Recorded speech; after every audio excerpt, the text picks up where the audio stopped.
What is up, YouTube fam? Robbie C here, and today we're going to talk about the canyon that might exist between content creators and professional disc golfers. Before we dive in, we got to ask the most important question of the day. How you doing today, Rick?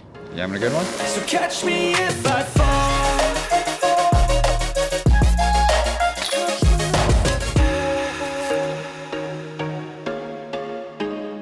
We got a shipment in from Jesse at Trash Panda. This is a Trash Panda prototype. This is the Canyon.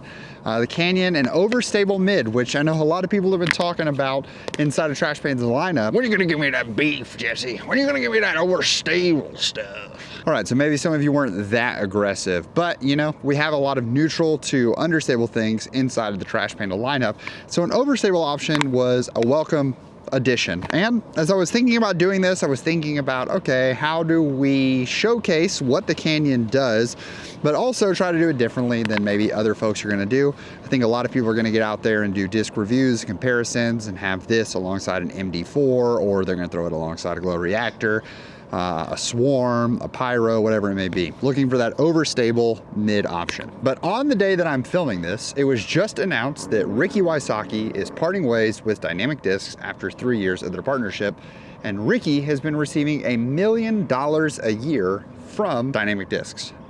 And a year short of their contract ending, they've just decided, I don't know if this is worth it anymore. Which got me thinking about the truly, like I said in the intro, the canyon that exists between content creators, professionals, and the audience out there in general. And there's not a content creator out there that I think is maybe worth $1 million in terms of their ability to move plastic. And there's one pro who sort of lives in this middle ground between content creator and professional that kind of solidifies all of this or makes it a lot hairier. But I want to throw out some ideas and sort of get your feedback in the comments, because I think this could be an interesting thought discussion and kind of share my thoughts on it, and being biased on the content creator side. What do we think is more important in disc golf? Where are things heading? Because I don't know that disc golf is necessarily in a place to follow the model of other traditional sports. Hole one here, first throws with the Canyon. We are gonna try to rip it out there. One thing that I always appreciate about what Jesse does when it comes to sending discs to creators is he always sends two, because he, as a creator himself, understands that you don't always get a great shot out of the first one. And so if you're trying to film and do content, it's always nice to have two. So a note to all the companies out there that send plastic to folks just in general, try to send two. Okay, I think it's a little overstable. This is first throw of the day. We're gonna try just to throw it maybe a little bit of Anheuser, but try to throw it as flat as possible, give it some height, and see what it does. Here we go. Okay, definitely got some hook to it. So let's try going Anheuser. So that was a little too much Annie, and we gotta ask. Annie, are you okay? Are you okay, Annie? So if you're watching this the year that this was released, and you're not coming back to this later trying to look up videos about the Canyon, right? You're gonna see that from 2024 to 2025, there are lots of folks who are leaving the Pro Tour or touring a little bit differently and trying to find new sponsor packages, because after the COVID boom, lots of middle ground touring pros got very comfortable and cushy contracts because there was just money that was there. There was money being offered from the manufacturers to the pro players because they had a lot of it. So they wanted to secure people throwing their plastic on the Pro Tour. The problem is, when you go to a Pro Tour setting, unless you throw in, have a highlight reel, realistically, there's like 8 people whose card regularly gets featured between MPO, and then 6 to 8 people who get featured on FPO in a given round that could actually highlight the plastic that you're paying them to showcase. Not to mention, the companies that are showcasing these are not necessarily incentivized to talk about the plastic and like its particulars. Okay, that really was stable. I'm gonna throw this at that tree. There we go. That was much better. So they can't really step up and be like, well, Deanne Carey is throwing her F7 on this hole because it's a great hyzer flip disc that actually showcases a shallow profile and a comfortable hand feel. I know that Ian gets a bad rap for trying to tell people what it is, and there are lots of folks who love that, and then there are lots of folks who hate that, is being on coverage. I want to know, so that's question number one. Do you buy plastic based off of seeing someone on coverage? Because especially if you are a, I would say, recreational player or amateur player and you're watching the pros throw, most of the time if we're watching MPO pros, half the stuff's never gonna fly the same as it was gonna fly for you when you go to throw it. So it's not even realistically like we're watching them throw these drivers and trying to go, I do think that if I bought that, it would actually, I could get that flight out of it. Even when we're watching Anthony Barella throw Lunas 400 plus feet, I'm never thinking to myself that I'm also going to throw a Luna 400 plus feet. So the translation there has always been sort of interesting. Basket sits off to the left. We're gonna try to give this some height and just rip it. Well, we definitely gave it height and we definitely ripped it just in the wrong direction. This weird weather because it's like the warmest day that we had in a long time and it's 45 degrees. Okay, so that time we didn't want to grip lock it. Jesse, I'm sorry, bud. We are not giving this disc a lot of justice because we're like grip locking it or we're early releasing it. We got time, we got time. Now, if you answered yes, that I do buy discs because of watching pros on coverage, I'd love to know sort of what inspires that. Is it the flights?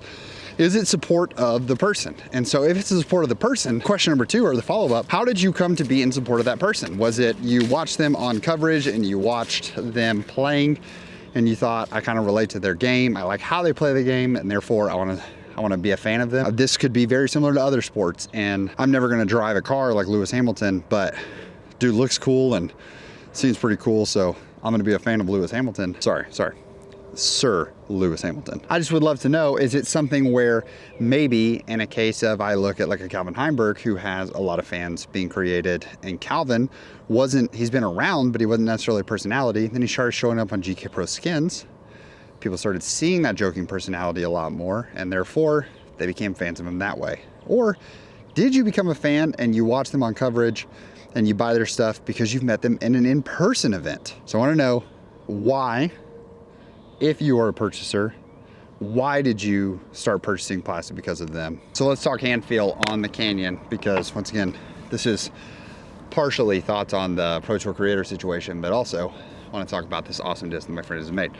So I never really give like too much of a nod to the plastic types because obviously we all know the story with Jesse that the plastic is kind of flowing in between. But on this particular run, it has like some definite give to it. I would say it reminds me very much of the sort of first run inner cores that have that like slick feel in the premium. I thought that was great plastic. I know some people push back, but it's definitely got some slickness to it.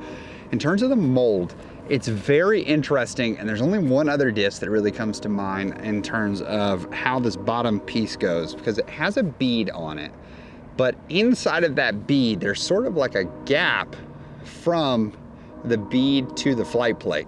And it very much reminds me of the Prodigy A4 that has this like track around the bead. Very fascinating. And the A4 is not as understable as you would think based on the Prodigy number system. So I definitely like that. And then I will say, for me, I think it's probably like, it probably comes out to a pretty average depth for a mid-range.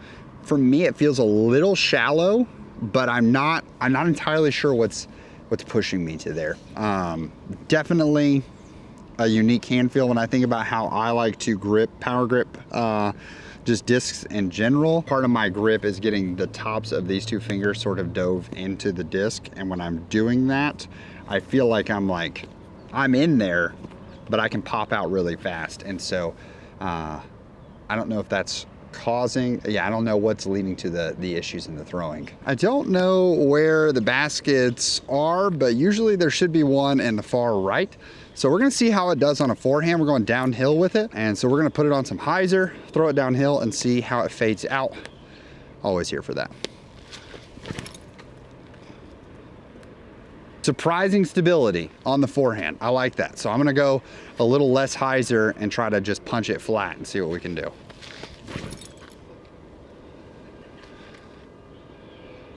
I mean, that's absolutely parked. If the basket's there, that's absolutely parked. That's filthy. That feels, oh, Ryan, if you're watching, I know I've seen people who forehand, Ryan being the closest person to me, forehands a glow reactor. That's a really nice forehand mid-range that isn't super overstable, but gonna fight. Let's talk about dynamic discs because, as I mentioned in the intro, on the day we recorded this, Rick has been announced to part ways with dynamic discs. He signed a contract for $1 million a year for 4 years, and that's a huge contract. You think about how many discs have to move in order for that to be worth it. You would need the answer for all of you watching this, pretty much all of you watching this, to be not only, yes, when I watch pros throw plastic on TV, it makes me want to buy plastic. But not only that, your answer needs to be yes, and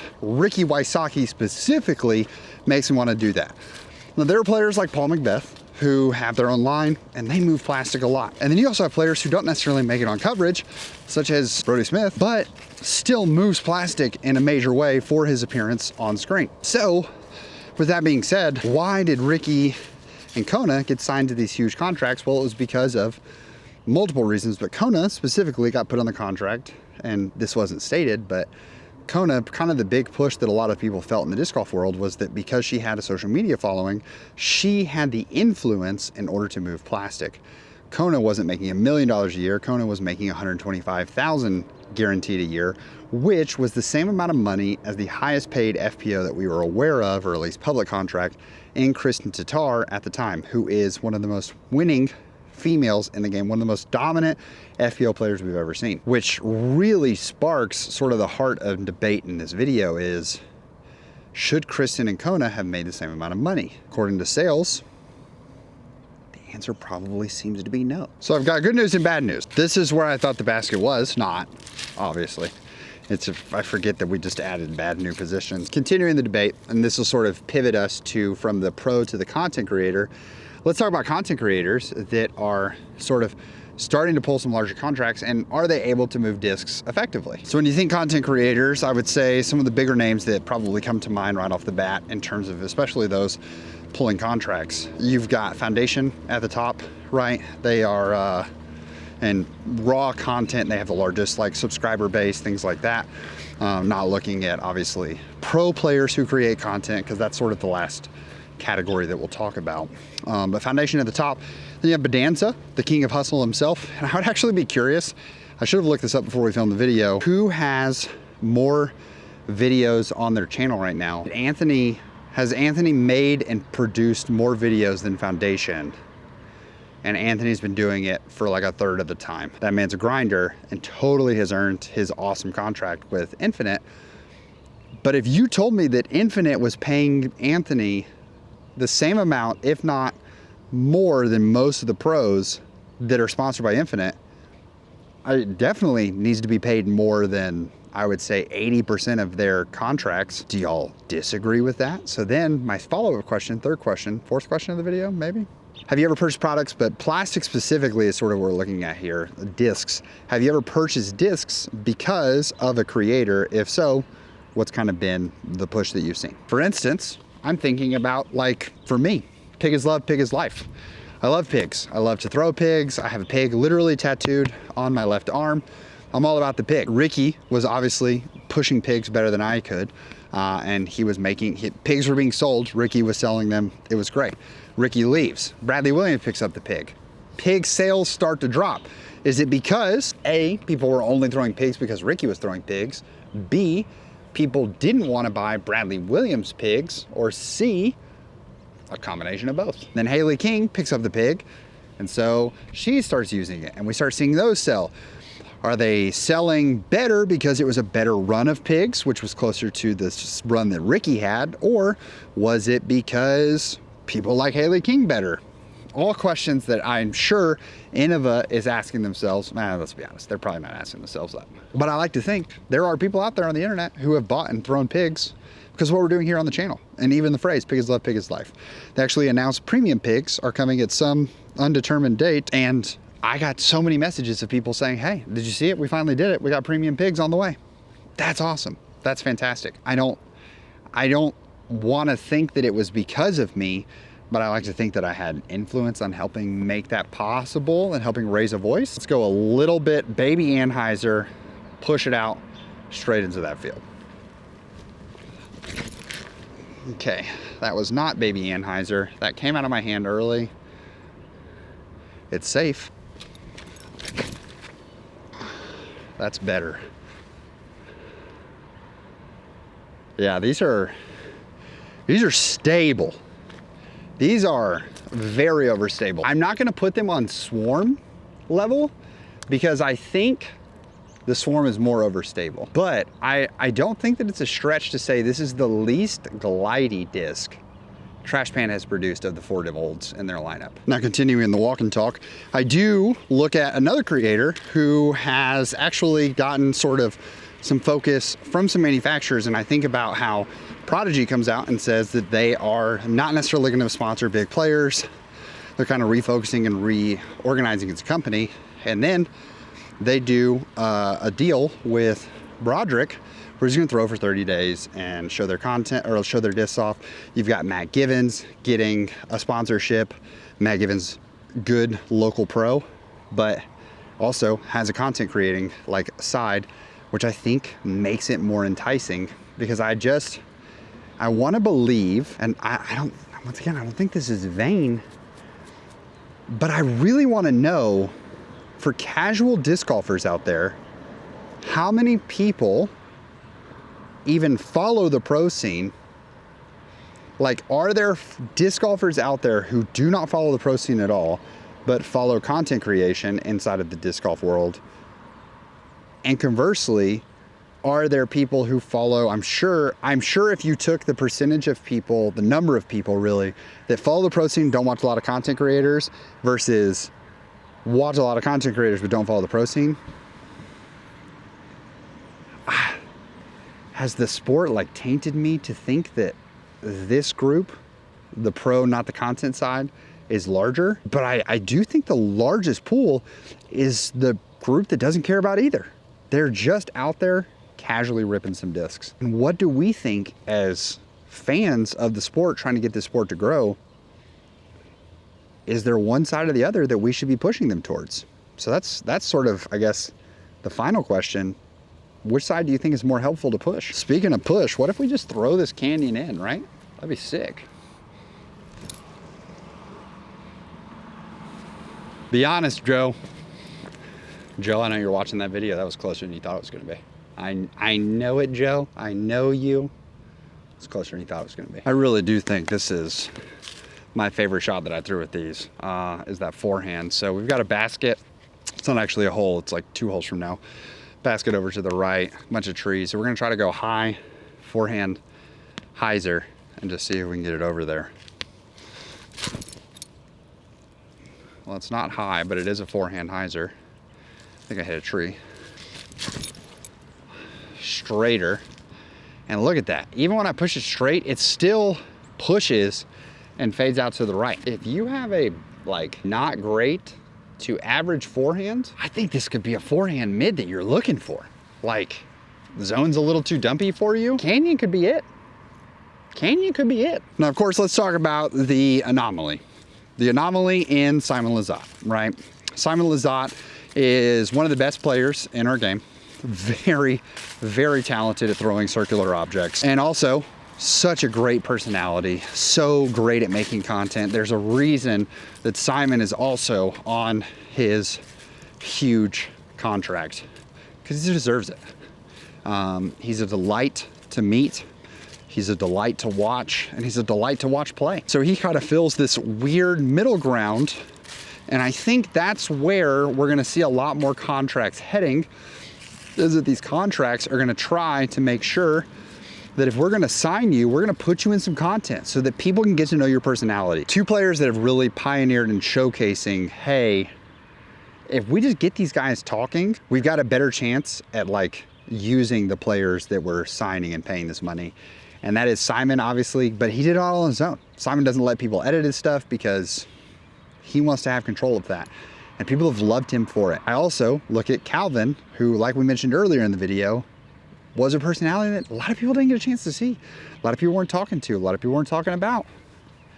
Shows up in some content, gets to show that personality a little bit. And I do think that there are pro disc golfers out there that maybe just don't have that interesting of a personality.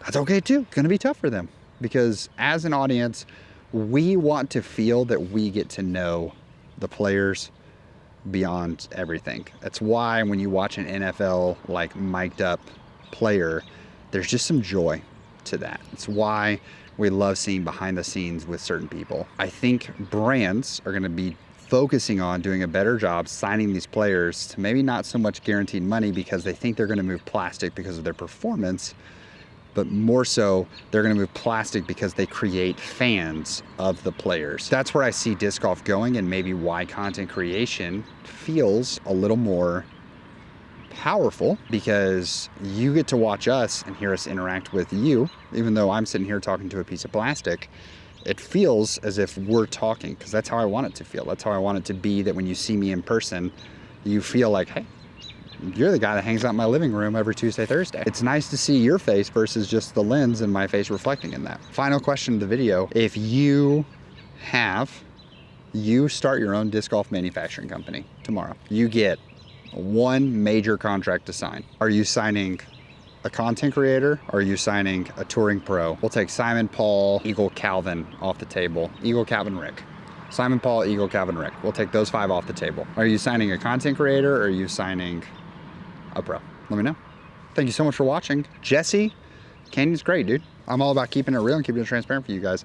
I don't know that the Canyon's gonna make a slot in my bag, but I certainly am going to take both of these Canyons and put it in my lessons bag for when I'm working on forehands with people because it's kind of sick on forehands. But thank you guys so much for watching. I hope you have an amazing rest of your day.